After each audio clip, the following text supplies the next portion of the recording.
వచ్చి ఇలా చెప్పినావు మళ్ళీ ఇప్పుడు నేను ఆ మిల్లు ఎదురుగా రైతుల మధ్యలో నిలబడ్డా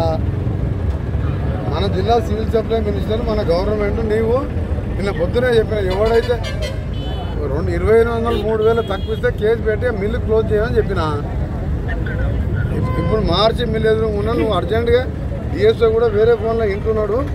మీరు అర్జెంటుగా నల్గొండకి వెళ్ళి వచ్చి ఈ రైతులతో మాట్లాడి వాడు 2,200 ఎవడం దగ్గర ఉన్నాడో చూసి 4 బిల్లు సీజ్ చేయి ఏం కాదు వాళ్ళు ఎట్లా దిగిరారో చూసుకుంటాం వాళ్ళ సంగతి చూసుకుంటాం మేము కానీ నాకు మీరు చెప్పకుండా నేను చెప్పాను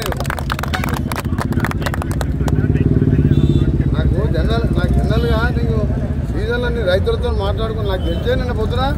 మీకు డిఎస్ఓ కానీ చెప్పినా మీరు చెప్పినా ఇళ్ళలే అంటే మీరు చెప్పినంటే లెక్క గవర్నమెంట్ నువ్వు ఇప్పుడు మార్చి మిల్లు ఫస్ట్ సీజ్ చేయి లేకపోతే 3,000 కొంతగా అడుగు కొనకుండా బంద్ చేయమని దాని సంగతి చూసుకున్నాం గవర్నమెంట్ మేమే ఉంటాం ఇక సాయంత్రం పోయి ముఖ్యమంత్రి గారితో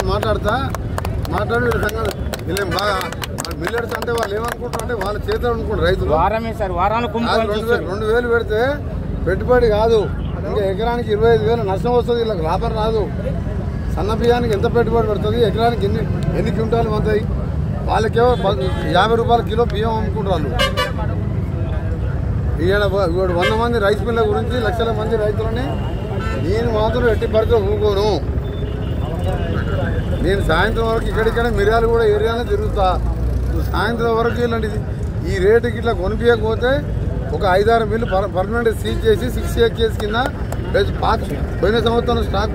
మనిషి దగ్గర 100 కోట్ల 50 కోట్ల బియ్యం కూడా దాచిపెట్టుకున్నారు అది వెబ్సైట్ పెట్టదు ఆ కేసు ఈ కేసు అన్ని కలిపి పెట్టేసాయి ఏం కాదు మనం బయట గవర్నమెంట్ అదే నువ్వు ఇమీడియట్గా బయలుదేరి రాగా లాభం లేదు ఇక్కడ 200-300 పనులు ఉన్నాయి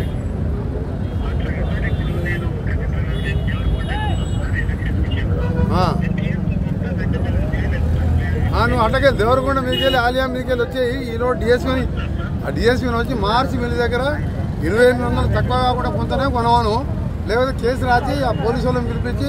లాగేసుకొని పొమ్మను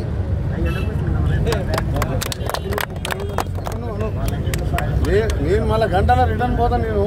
వెంకటాచలపాలెం గూడూరు పోయి వెంకటాచలపాలెం పోయి వచ్చేలో డిఎస్పీ రమ్మను ఆ మిల్లు ఓనర్ పిలిపించుకొని చెప్పు 2 సీట్ చేస్తే మిల్లులో భయం ఉంటుంది